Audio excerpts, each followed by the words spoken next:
नमस्कार, मी प्रज्ञावंत गायकवाड. आपण पाहत आहात बातम्या 24 तास. आज आपण धानोरा गावामध्ये आहोत. इथं अचानक एक दुर्घटना घडली आहे. ट्रॅक्टर पलटी होऊन त्या ठिकाणी एक जणाचा संशयित मृत्यू झाल्याची प्राथमिक माहिती समोर येते. आपल्यासोबत त्या मृत व्यक्तीच्या पत्नी आहेत, मंदाकिनी जोंधळे, जी आपल्यासोबत आहे. त्यांच्याशी आपण चर्चा करून नेमकं त्यांचा संशय, कशा पद्धतीने त्यांचा मृत्यू झाला असावा, त्यांच्याकडून जाणून घेऊयात. काय सांगाल? आलं होतं तुमच्या घराकडे? नाही आला. तुमचे पती म्हणून तिकडे तक्रार दाखल करायला तुम्ही गेलेच नाहीत, मुलालाच पाठवलं होतं का? म्हणजे त्यात घरी मूर्ती होता माझा आणि मी कुठं हिंडू पोरगच हिंडू लागतं. 27 मार्च 2026 ला ही घटना घडलेली आहे. तब्बल 5 दिवस झाले त्याचा तपास चालू आहे. एकंदरीतच आपल्यासोबत त्यांचा मुलगा देखील आहे. त्यांना काय वाटतंय, नेमकं कशा प्रकारचा संशय आहे, त्यांच्याकडून आपण जाणून घेणार आहोत. काय नाव आहे तुमचं?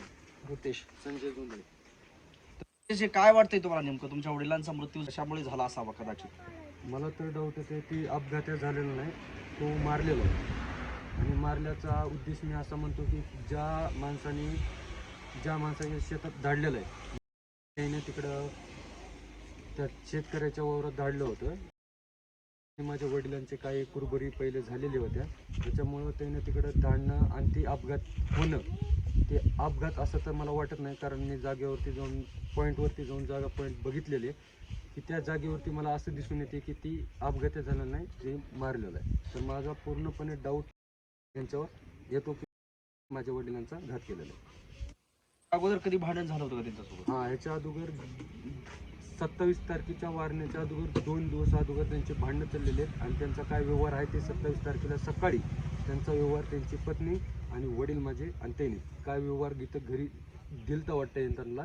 त्याच्यानंतरनं त्यानं 3 वाजता तिकडं त्यांच्या ओळखीवरती बोलून घेतलं आणि तिकडे त्यांचा घात केला. आमच्या पोलीस चौकीला मी गेलेलो. आमची काल 29 तारखेला मी माझा चुलते आम्ही तिथं अर्ज घेऊन गेलो. आमचा अर्ज 3 दिवसा पोलीस चौकीनं घेतलेला होता. म्हणजे काय कारण सांगण्यात आलं तुम्हाला? आम्हाला कारण सांगण्यात आलं की आम्ही तुमच्याकडनं लिखी घेतलेलं आहे आणि आमचं काम चालू आहे.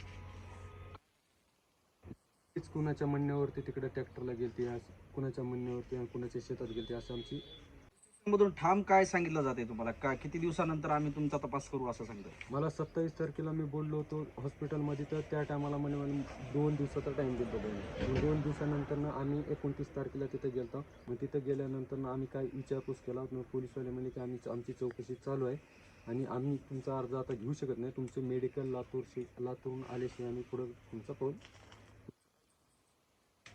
करतोय. आणि जोपर्यंत त्यांचं पोस्टमॉर्टम जे प्राथमिक अहवाल आहे तो आरोग्य खात्याकडून आल्यानंतरच आम्ही पुढील तपास करू असं त्यांना सांगण्यात आलंय. त्यांच्या मुलाशी आपण चर्चा केली. त्यांचे लहान बंधू देखील आपल्यासोबत आहेत. त्यांच्याशी त्यांचं शेवटचं बोलणं कधी झालंय ते जाणून घेऊयात. काय नाव आहे, काय सांगा?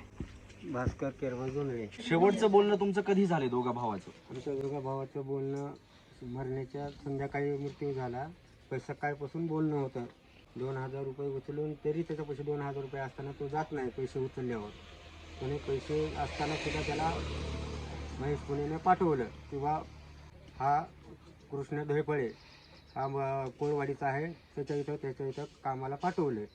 आणि कामाला पाठवल्यावर तिथं आम्हाला फोन आला. आम्हाला फोन 11 साडे11च्या दरम्यानमध्ये फोन आला. ते पण बाहेरून आला फोन.